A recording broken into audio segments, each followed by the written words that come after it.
Hello, bonjour à tous, j'espère que vous allez bien. Aujourd'hui on se concentre sur le Chiliz. Le Chiliz qui bien évidemment a corrigé depuis très longtemps et qui se trouve en fait depuis le 18 juin va commencer tout simplement tranquillement à se retourner sur le marché. Cependant on est en train de toucher vraiment des tendances vraiment très importantes que l'on voit ici à l'écran. Et en fait c'est là où tout se joue. C'est là où on va commencer à casser les tendances. Par contre, moi, ce que je suis en train de constater, c'est que c'est peut-être un peu trop facile. Alors moi, je vais vous donner mon point de vue dans la vidéo. D'ailleurs, c'est mon point de vue à moi, ce sont mes analyses. J'ai pris vraiment pas mal de temps pour analyser le cours.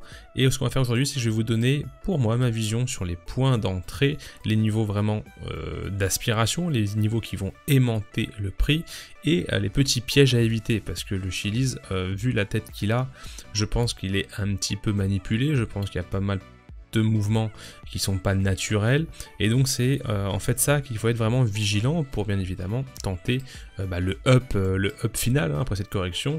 Les cours montent en vague, donc forcément à un moment, si la hype est autour de la crypto-monnaie, qu'il y a de l'énergie, qu'il y a des mouvements, forcément à un moment ça va remonter. On le sait, le Bitcoin en ce moment est un petit peu fragile, on voit que la macroéconomie est plutôt fragile aussi. Le Bitcoin est en plus en train de nous donner une sorte de petite tête plongeante en ce moment même, et d'ailleurs on voit que le Chiliz tient particulièrement bien. Et donc voilà, c'est tout ça qu'on va voir dans la vidéo. Si tu es nouveau sur la chaîne, n'hésite pas à t'abonner en cliquant sur le bouton juste en dessous, et tu mets le pouce, vraiment le pouce, ça me permet de faire voir la vidéo plus grand nombre. Alors voilà, c'est parti pour l'analyse. Alors tout simplement, si on revient un petit peu au début de l'historique, on va faire ça très rapidement. On se rappelle qu'au début, il y a eu tout simplement un range entre deux bornes avec des liquidités qui se sont mises en place au sud et ici au nord, qui ont été complètement récupérées. Donc ça, c'était OK. Cependant, ces liquidités-là n'ont pas été récupérées et on est complètement parti chercher vers le haut. Donc je pense qu'à mon avis, le short était vraiment majoritaire ici, ce qui fait que le cours, ce qu'il a fait, c'est qu'il a décidé en fait de chasser tout le monde, de tenter la réintégration du range, faire croire à tout le monde qu'on était un petit peu baissier pour enfin liquider tout le monde et de se prendre vraiment la hausse que l'on a connue ici en 2021. En même temps, en 2021, on avait toute la sphère crypto qui était plutôt bullish, qui n'a pas empêché. Donc ici, en fait, ce qui se passe quand vous voyez ce genre de progression, c'est qu'en fait, vous avez tous les facteurs clés qui sont alignés. Toutes les planètes sont alignées. On a la hype sur les cryptos, on a le fondamental qui tient bon, on a certainement un partenaire qui vient de rentrer, on a Twitter qui s'affole, et c'est ça en fait qui génère ce genre de choses. Vous l'avez vu sur le Shiba, vous avez vu ça sur plein de cryptos. On aura le temps de venir voir, puisque vous le savez, sur Crypto Eldorado, nous ce qu'on fait, c'est qu'on analyse beaucoup de crypto-monnaies. On a d'ailleurs ici là le Crypto Detector qui permet de mettre la main sur les meilleures crypto-monnaies. Et d'ailleurs, on va regarder le Chiliz tout de suite, ça sera fait comme ceci. Donc le Chiliz ici, avec un social à 99, une liquidité vraiment intéressante à 100. Par contre, un développement technique où vraiment il faut être vigilant, d'accord, avec 4 investisseurs derrière. Ce que je veux voir ici, moi, c'est surtout la performance à l'ATH. On a un x 3,8 pour aller toucher l'ATH du Chiliz, donc c'est les 1$, si je dis pas de bêtises. On a normalement ATH ici, 0,87. 86 $. Et donc voilà, donc ça c'est vraiment intéressant, x 3,8 pour aller toucher la TH. Et on le sait qu'avec la hype qu'il a, et surtout qu'il tient en fait, ce qui est intéressant c'est qu'il tient en ce moment même avec un Bitcoin qui commence à faiblir, il tient vraiment ses niveaux. Bon, ce qui s'est passé tout simplement, il est parti plus haut. Je vais juste retirer ici les EMA qui me dérangent un petit peu. Tout simplement, on va vraiment aller dans le vif du sujet. On a une liquidité, on a ce qu'on appelle des equal lows qui se sont mis en place ici, d'accord, ici et ici. Une petite mèche qui est venue chercher la liquidité, d'accord. Donc au début, on aurait pu penser ça vraiment une prise de liquidité, mais en fait, ce qui s'est passé derrière, c'est qu'on est carrément venu chercher tout ce qui s'était mis ici auparavant en liquidité, en position en dessous, c'est niveau bas, ok. Donc ça, c'est assez simple à comprendre, je vais vous expliquer ça tout de suite. C'est que quand vous avez de sortes de grosses mèches comme ceci, avec des niveaux qui n'arrivent pas à être cassés, qu'est-ce qui se passe? C'est qu'en fait ici s'accumulent des positions, d'accord, des positions en longue ici.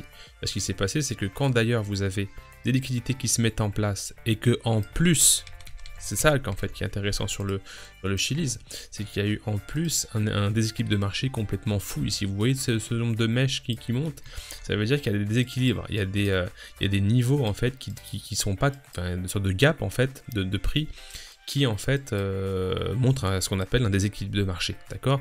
Et souvent les cours de la crypto en question ou de l'actif en question viennent chercher ces niveaux. Donc moi ce que j'ai constaté ici, c'est que déjà ce niveau que vous voyez en jaune là est un niveau, ce qu'on appelle un imbalance, est un déséquilibre de marché qui n'a pas été comblé. Qu'est-ce que ça veut dire? Ça veut dire que quand on est venu rechercher ici les liquidités et les niveaux de déséquilibre de marché, en fait on est venu combler en créant ce mouvement, ok? Par contre, moi j'observe un petit niveau d'ailleurs que j'ai mis ici, imbalance, ok? Ça me permet en fait d'avoir très long terme, de manière très long terme, une vision sur quels sont les gaps qui n'ont pas été comblés. Ça veut dire quoi? Ça veut dire qu'aujourd'hui, quand je regarde le cours, hein, je suis en daily, hein, d'accord, ça fait une bougie représente une journée. Si je regarde le cours ici, donc je vois qu'il y a eu un premier dump ici, ok, donc on est remonté. On a encore un dump ici, donc d'accord, en plusieurs mouvements, donc ce qu'on peut s'apparenter à un mouvement en A, hop, en A, B et C ici. Par contre, ce qu'on ne sait pas, c'est à quel moment on va avoir la fin de la correction. Donc soit cette fin de correction de ce grand mouvement-là est finie et que ici on a eu le retournement de marché, soit on est encore dans une correction. Donc moi ce que je pense vraiment, c'est qu'on a quand même tapé ici le bottom de marché, d'accord, sur un retournement, ok. On a un bottom, une sorte de petit equal low ici, d'accord. Donc c'est ça qui m'embête en fait, c'est que cet equal low en fait a créé ici de la liquidité énorme, et en plus il l'a créé où son equal low? Il l'a créé exactement au niveau de ce imbalance. Donc qu'est-ce qui se passe? Moi, je n'arrive pas à me dire que le Chiliz, qu'est-ce qu'il va faire en fait de manière comme si c'était limpide, hein, vous prenez une droite. Alors ça, le plus gros noob de tous les temps est capable de prendre une... c'est pas péjoratif de dire noob, hein, c'est quelqu'un qui commence dans les cryptos, est capable de prendre un trait, de faire comme ça, de dire on a un super triangle entre là on vient de taper, là on vient de taper, si je casse la tendance ici, boom, pullback, hop, je repars, to the moon, ok. Alors moi, ce qui m'embête là, c'est que c'est peut-être un peu trop facile à mon goût, ok, donc je pense que la smart money, les investisseurs, les market makers, etc., je pense que, voilà. Par contre, je dis pas que c'est pas possible, hein. Je dis pas qu'il va pas nous faire le beau truc magnifique comme ça. D'ailleurs, je vais l'expliquer maintenant. Si c'est le cas, si vous voyez un moment faire le Chiliz, faire quelque chose de super propre comme ça, hop, il sèche un petit peu, il casse ici, il va venir chercher, faire croire à tout le monde qu'il y a le pullback à ce niveau-là, ok, donc ça c'est, vous allez vous faire défoncer si vous commencez à rentrer ici sur la neckline, parce que derrière il va faire quoi? Il va venir dégager tout le monde, donc sortir tout le monde, comme ceci, et retenter vraiment le up final. Donc ça, vous avez le beau pullback sur la trendline, c'est parfait, etc. Donc ça se tente aussi, parce que techniquement, c'est ce qui vraiment montre, enfin c'est vraiment en fait les règles, entre guillemets, enfin c'est pas les règles en fait, c'est vraiment des mouvements qui sont généralement réalisés, d'accord, des moves qui s'exécutent, voilà, qui reviennent souvent, et qui fonctionne, ok. Par contre, la plupart du temps, le marché est là pour vous sortir. Donc tout simplement, le marché est là pour vous sortir quand vous êtes rentré au mauvais moment. Il est là pour vous faire croire que ça part dans un sens et c'est pour vous faire sortir dans l'autre sens, etc., etc. Donc moi, ce que je vois ici, c'est quoi? Donc je vais me mettre comme ceci. Moi, par contre, ce que je vois, c'est que je me dis que, ok, retournement, on a ici. On a un equal low là, donc ça m'embête un peu. Pourquoi pas, en fait, venir chercher ces niveaux, mécher pour justement combler et sécher tout le monde, mais réintégrer tout de suite pour réintégrer tout de suite ce range en fait. On aurait ici un gros range pour repartir. Ok. Alors ce qui est embêtant, c'est que si on fait ça, normalement, les 5 vagues que l'on aurait pour une reprise seraient un petit peu dégueulasses. Je vais vous la faire plus simplement. Vous savez qu'on a des vagues en 5 temps, on a des vagues baissières la plupart du temps en 3 temps. D'accord, A, B, C. Et si on revient ici, on revient à l'equal low. Ça veut dire qu'en fait, on n'a pas un raisonnement normal de vague 2 pour faire la 3, la 4 et la 5. Ok. Donc voilà, donc c'est un peu compliqué tout ça. Alors moi, ce que je vais faire, parce que maintenant le but de la vidéo, c'est aussi de vous dire ce que moi je vais faire. Donc je vais surveiller on va dire, ce qui se passe assez souvent. assez souvent, c'est cassure de la trendline, c'est tout simple, on repull back dessus parce que tout le monde va rentrer dans la cassure, hein, tous les noobs rentrent dans la cassure, on revient pour faire croire tout le monde que en fait c'est baissier, ça sort tout le monde short, et boum, ça repart vers le haut. D'accord? Parce que tout le monde va faire ça. Donc, bon, il faut voir si ça se produit. Sinon, moi, ce que je ferais, c'est que j'attendrais... Mes deux niveaux d'entrée, en fait, seraient exactement là où j'ai mis les gros blocs bleus ici. Ok? Donc, moi, j'attendrais quoi? J'attendrais tout simplement qu'on ait A, B, C ici.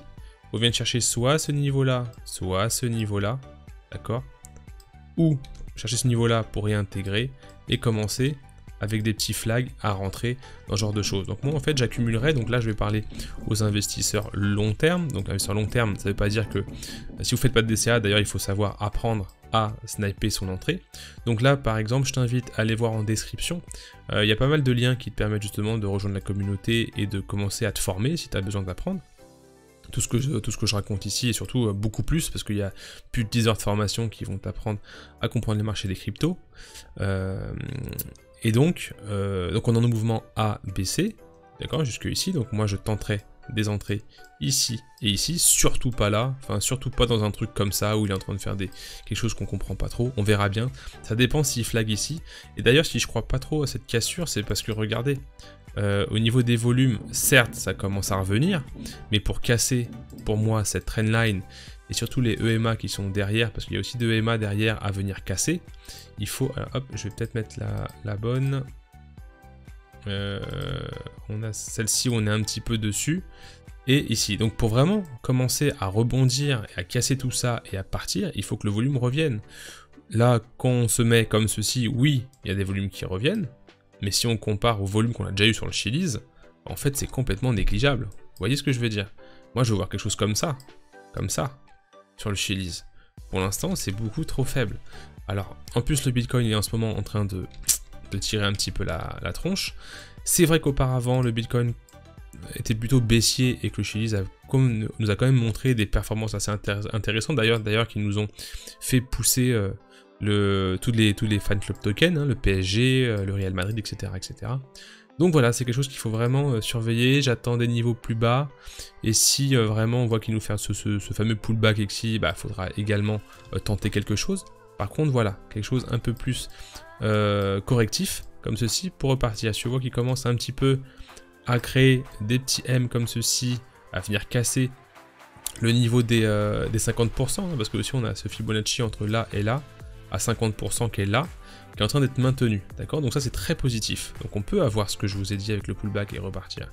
Par contre, si là on commence à avoir quelque chose qui commence à faiblir et faire comme ceci, et bah cette trendline en fait va servir de support, et on va venir certainement chercher des niveaux plus bas, et pourquoi pas mécher pour tenter de repartir une bonne fois pour toutes, avec ici une sorte de gros W en weekly. Ok, je finis là-dessus, j'espère que ça vous a plu, n'hésitez pas à vous abonner à la chaîne encore une fois et à partager cette vidéo au plus grand nombre, parce qu'il pourrait vous aider justement, enfin qui pourrait justement aider les autres à comprendre comment j'analyse mes cryptos. Je vous dis à très bientôt, ciao tout le monde.